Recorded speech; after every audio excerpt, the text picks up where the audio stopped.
Hello there, fellow space engineers. I'm the Linking Tinker, and this video is going to show you the changes I've made to the Easy Automation program. This is the Easy Automation program version 2.0. Now, quite a bit has changed, and quite a bit has stayed the same. So it should be fairly easy for those of you who have been already using this program to jump into the new features.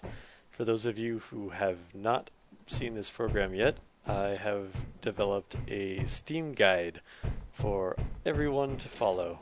It's much easier than the tutorial videos that I made before. Tutorial videos were a lot of fun to make, but very difficult to modify and very difficult to use. So, as per common request, I've made this Steam guide. So, as you can see, we've got the old examples here. Still got the elevator example, and it's still working like it did before.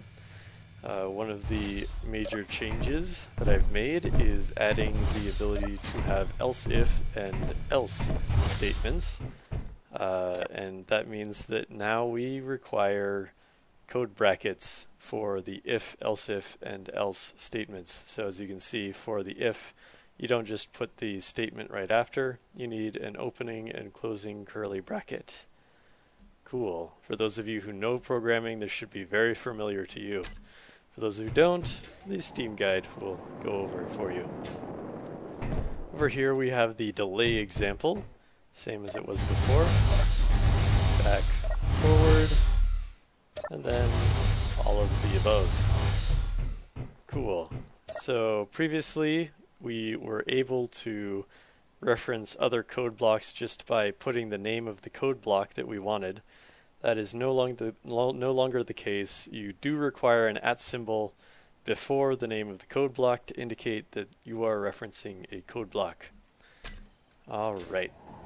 So another thing that's changed is we now are able to use in-game groups. Something that has also been highly requested. So as you can see here in this gravity crane example, we have a statement here that says turn on crane grav. Here you can see crane grav is inside parentheses. These parentheses indicate that crane grav is actually the name of an in-game group. Crane grav. So yeah, you can now do in-game groups.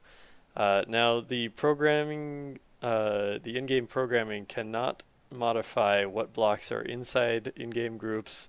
It cannot add or subtract blocks from in-game groups. So the normal similarly named groups is still functional. So you can either use in-game groups or groups of blocks that have similar names. So if you affect button panel, then you will affect all of the button panels because they have button panel in their name. So that's good because there is new functionality that allows you to rename blocks. And I haven't actually developed an example here for that, but it means that you can add and subtract blocks from groups and all sorts of cool stuff like that. It also adds to the ability for the Easy Automation program to interact with other programs that rely on specific types of block names. Alright, so here we have the rotation example, and I haven't changed the program for this very much. I just added in the brackets. As you can see, we have if and then else if, and yeah, I'll just space that a bit better. There we go. So yeah, if the current angle of the C-rot is less than 180 degrees, then it should go counterclockwise, and counterclockwise is down here, and I'll do this. And if this is not true, then it will skip this part and do this. If this is true, then it will skip this part and not do this, because it is an else if. Alright. Now, rotation has always been difficult because of the big difference between this side and this side. Here it's going up to 360 degrees, but then suddenly it changes to 0 degrees and starts going up again, all the way back around, and around, and around, and around. And it's not very easy to deal with within the code. So I developed a very specific statement that allows you to just set the angle of a rotor and decide what speed it gets to that position at. And here is an example of that. And this one, there's also another bit of functionality that I added, which is basically assigning specific bits of detailed info and properties to variables. Previously, you could just assign a number, but now you can assign the current angle of, say, a rotor, or perhaps the current position of a piston, or the, maybe the on-off of a block, or any of its other abilities. So yeah, this is highly useful because now it means that you can have certain things interact in a way that is a result of the position that other things are in, which is pretty nice. And here we've got an example of the rotation statement that I have created. And this is short rotate, which rotates the block named fall rot 2, which is a rotor, to the angle, which is ang 1, and this is a variable, and it's the current angle of fall rot 1. So this rotates the second rotor to the current angle of the first rotor at the velocity of the first rotor too, because we have rot 1 vel is the velocity of the first rotor here. So short rotate does that in a way that decides which way it's going to rotate on its own depending on how close the rotor is currently to that angle. It will always take the shortest path. Now if you just put rotate, then it will go in the direction that you indicate with the speed here. If it's a positive number, then it will be clockwise, and if it's a negative number, then it will be counterclockwise. And I go over all of this in the Steam guide as well. So we'll just put this back as short rotate so I can show you what this dependency example does. So now I'm going to start the program cycling over and over again. As you can see in here, depend says, let's see here, it's a pretty long code. Now depend, else we will turn that light off. Here it is. So at depend reruns this depend, and so it cycles over and over again. And this only happens if something else is true, which is the light is on or off. So we're going to turn this light on, which allows the program to start cycling.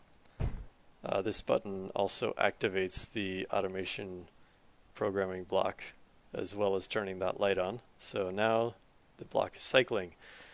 And this allows it to do something fairly interesting. So we'll go to fall rot 1. This is the first rotor in the thing, and all the other rotors are going to react to what this rotor does. So we'll change the velocity, and as you can see, the rotors behind it are reacting in a fairly interesting way. They are always following the first rotor and at the speed of the first rotor as well. Actually, the first rotor the second rotor follows the first rotor, the third rotor follows the second rotor, the fourth rotor follows the third rotor, and so on. So yeah, it makes it fairly interesting and fun little toy, I guess. It doesn't really serve any functionality except to look cool, but I like it. It's pretty cool. Alright, so we'll just turn this off by pressing this. It turns the light off, stops the cycling, and we'll go over to the new write functionality. So previously all you could do was overwrite text that was on the screen. Now we've got 3 new write statements. Write new will do what the old write statement did, which is just write over what was ever on the screen. And right now adds onto whatever is on the screen. So as you can see, it just adds it onto the same line there. And right line adds whatever you have there onto a new line. So you can mix these up, and clear, of course, will clear the screen. So previously we had a list, well, two lists in the program that allowed you to see what was possible for each of the blocks. Now I had to keep on updating that list, and it was a pain, and I wasn't very good at it, which means that whenever Keen came out with new functionality, new properties for new blocks, then I would have to update it, and I usually didn't. So I added in this show statement, which allows you to, which basically makes the program take a look at the block and see what's actually available there. So I no longer have any lists to update, which is very nice.